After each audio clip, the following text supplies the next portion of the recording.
உன் பொண்டாட்டிக்கு எல்லாம் டெஸ்ட் எடுத்து பார்த்ததுல கொழுப்பு அதிகமாக இருக்குன்னு தெரிஞ்சிருக்கு.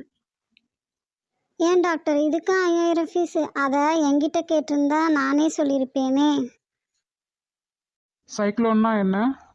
இது கூட தெரியாம தான் நீங்கள்லாம் மேனேஜராக இருக்கிறீங்க. அது சரி, ஆன்சர் சொல்லுங்க. சைக்கிள் வாங்க கொடுக்குற லோன் சைக்ளோன். அப்பா 30-40 எவ்வளோப்பா? அடதடி மாடு மாங்காய் மடையா மாடு மாதிரி வளர்ந்துருக்கியே, இது கூடவா தெரியல? போய் கால்குலேட்டர் எடுத்துக்கிட்டு வா.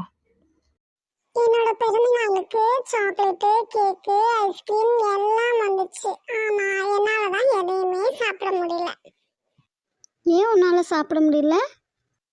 எல்லாமே வாட்ஸ்அப் மெசேஜ்ல தான் வந்துச்சு, அதனாலதான்.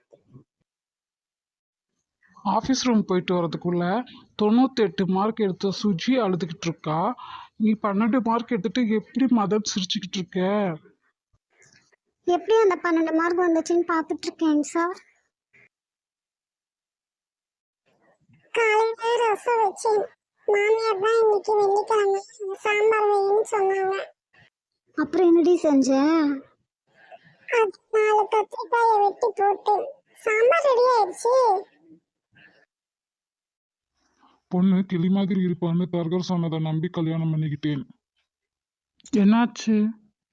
பேசியதையே திரும்ப திரும்ப பேசி கழுத்து அறுக்குறாளே. காலையில என்னமா சாப்பிட்ட? பர்கர் சாண்ட்விச் சாப்பிட்டேன்.